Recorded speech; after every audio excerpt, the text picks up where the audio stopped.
Bismillahirrahmanirrahim. Assalamualaikum warahmatullahi wabarakatuh. Sebelum saya memaparkan materi perkuliahan di pertemuan kedua, izinkan saya memperkenalkan terlebih dahulu. Saya Mega Rustiana selaku dosen pengampu MK Agama di Fakultas Ilmu Keguruan.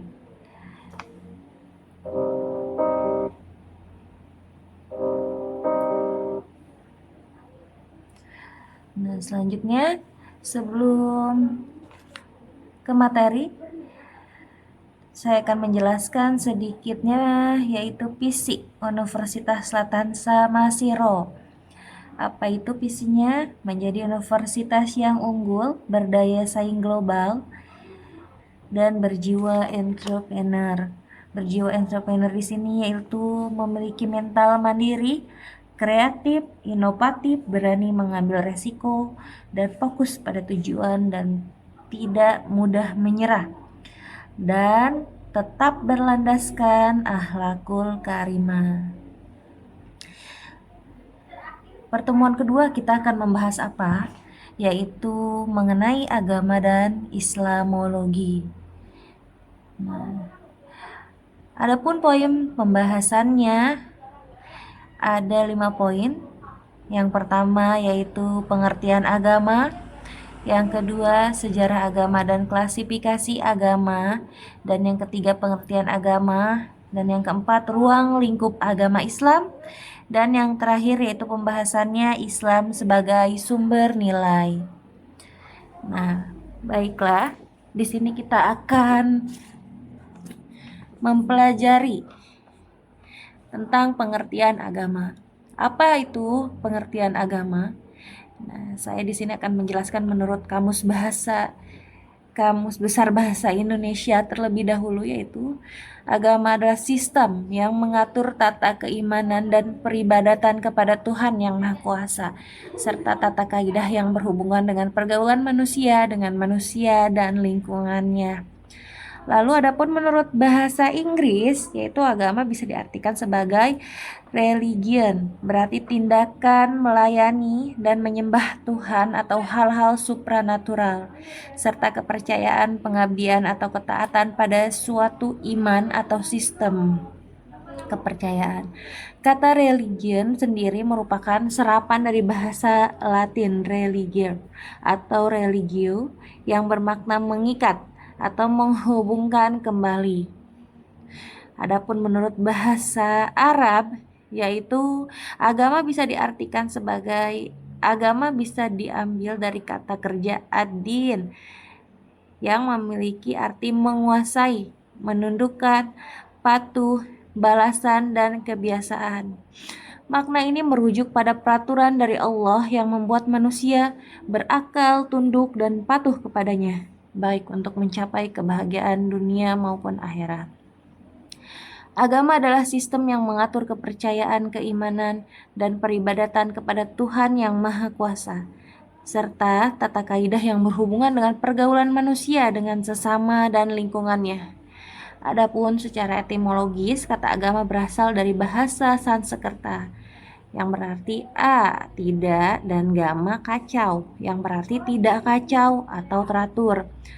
Nah, agama memiliki fungsi sebagai pedoman hidup umat manusia dan memberikan tuntunan moral dan menjadi landasan spiritual untuk mencapai kebahagiaan di dunia maupun akhirat.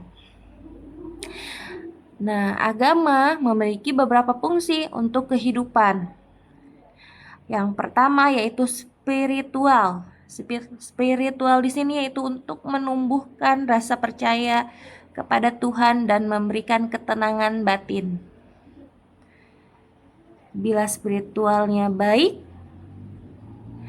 maka itu akan berdampak untuk ketenangan batin manusia itu sendiri. Adapun fungsi moral yaitu menjadi sumber nilai dan etika yang membimbing perilaku manusia.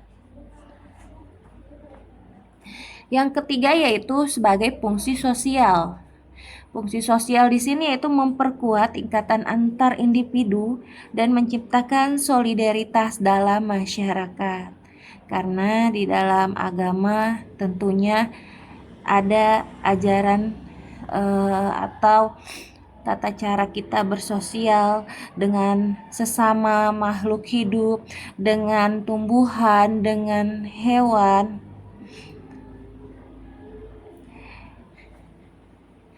dan memberikan kita dan mengajarkan dan memberikan kita tata cara berperilaku dengan baik dan benar. Lalu edukatif, fungsi edukatif itu apa? Yaitu memberikan pendidikan moral, akhlak, dan nilai kehidupan yang luhur. Maupun dari fungsi psikologis itu sendiri, yaitu memberikan pengharapan, ketentraman, serta solusi bagi manusia dalam menghadapi masalah hidup. Karena di dalam agama tentunya terdapat banyak sekali ajaran-ajaran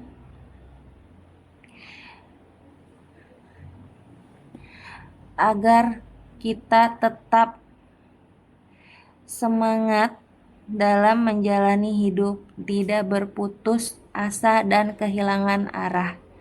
Dan itulah yang memberikan kita memberikan kita agar mempunyai tujuan hidup dalam kehidupan kita sehari-hari. Nah, sejarah agama tentunya kalau bisa terbagi menjadi 4. Yang pertama yaitu masa prasejarah, lalu yang kedua perkembangan, dan yang ketiga yaitu agama wahyu, dan yang terakhir agama budaya atau ardi. Dalam masa prasejarah diawali dengan munculnya kepercayaan pada kekuatan magis dalam benda atau alam. Alam bisa disebut dengan dinamisme dan roh nenek moyang bisa disebut animisme. Di zaman prasejarah, agama itu manusia masih mempercayai kekuatan magis dalam benda ataupun alam ataupun patung atau kepada kepercayaan roh nenek moyang kita itu sendiri. Lalu ada masa perkembangan. Masa perkembangan di sini yaitu kepercayaan ini berkembang menjadi pemujaan terhadap roh, pietisme, tetomisme, dan banyak dewa politeisme. Nah, agama wahyu yang ketiga yaitu muncul keyakinan pada satu Tuhan yang Maha Esa dan unik seperti dalam agama Abrahamik, seperti Yahudi, Kristen, Islam yang bersumber dari wahyu ilahi. Lalu agama budaya atau ardi berkembang dari pemikiran dan budaya manusia tanpa wahyu langsung seperti agama Hindu dan Buddha. Klasifikasi agama. Ya, untuk klasifikasi agama berdasarkan konsep ketuhanan. Yang pertama monoteisme. Monoteisme yaitu kepercayaan pada satu Tuhan yang Maha Esa. Yang kedua politeisme yaitu kepercayaan pada banyak dewa atau roh. Adapun agama berdasarkan sumber ajaran yaitu terbagi menjadi 2, agama wahyu bisa disebut juga sebagai samawi atau agama yang ajarannya bersumber dari wahyu Tuhan yang disampaikan melalui nabi atau rasul seperti Islam, Yahudi, dan Kristen. Selanjutnya yaitu agama budaya atau ardi. Agama yang berkembang berdasarkan budaya, akal, dan pemikiran manusia dan tidak bersumber dari wahyu langsung. Contohnya yaitu agama Hindu dan Buddha. Selanjutnya yaitu pengertian agama Islam. Islam adalah agama wahyu yang diturunkan Allah Subhanahu wa taala kepada Nabi Muhammad SAW. Allahumma sholli ala sayyidina Muhammad. Dengan pengertian utama berserah diri tunduk dan patuh sepenuhnya kepada Allah serta mengamalkan ajarannya sebagai pedoman hidup. Kata Islam itu sendiri berasal dari bahasa Arab, dari akar kata salima yang berarti selamat, damai, dan sentosa, serta kata aslama yang berarti menyerahkan diri. Nah, untuk pengertian agama sudah dijelaskan, lalu kita ke pengertian Islamologi. Apa sih itu Islamologi?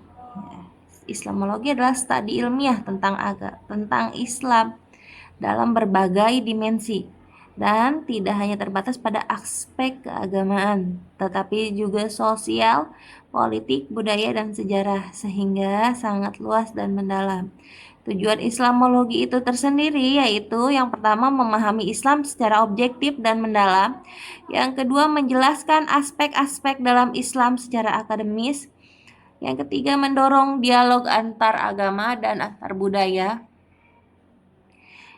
yang terakhir mengkaji kontribusi Islam dalam ilmu pengetahuan dan peradaban. Islam sebagai sumber nilai. Berarti ajaran Islam ini dijadikan sebagai dasar atau tolak ukur dalam menentukan apa yang dianggap baik dan benar, adil dan pantas dalam kehidupan. Adapun sumber nilai dalam Islam, yang pertama tentunya Al-Quran, yaitu yang dimana kitab suci yang menjadi sumber utama nilai-nilai Islam. Yang kedua hadis atau Nabi Muhammad, penjelasan dan praktik langsung dari ajaran Al-Quran. Yang ketiga ijtihad ulama, yang dimana penalaran hukum dari para ulama dalam situasi yang tidak secara eksplisit. Apa itu eksplisit? Yaitu sesuatu yang jelas tanpa perlu interpretasi atau analisis mendalam. Jadi sesuatu yang sangat jelas dijelaskan dalam Al-Quran dan hadis. Nah, selanjutnya yaitu tugas. Di sini ada 3 poin, yaitu yang pertama, jelaskan pengertian agama dan sejarah agama pada masa prasejarah dan bagaimana sikap Anda dalam ambil ketika masih ada orang yang percaya pada roh nenek moyang atau animisme di masa modern seperti sekarang ini. Yang kedua yaitu agama Islam adalah agama wahyu yang diturunkan oleh Allah Subhanahu wa taala kepada Nabi Muhammad SAW dengan pengertian utama berserah diri, tunduk dan patuh sepenuhnya kepada Allah serta mengamalkan ajarannya sebagai pedoman hidup. Nah, pertanyaannya, jelaskan klasifikasi agama berdasarkan konsep ketuhanan dan sumber ajaran dan agama Islam. Yang ketiga, tugasnya yaitu menjelaskan pengertian Islamologi dan Islam sebagai sumber nilai. Tentunya ada beberapa yang dijadikan pedoman umat Islam. Nah, berikan salah satu contoh sumber nilai umat Islam. Mungkin terima kasih untuk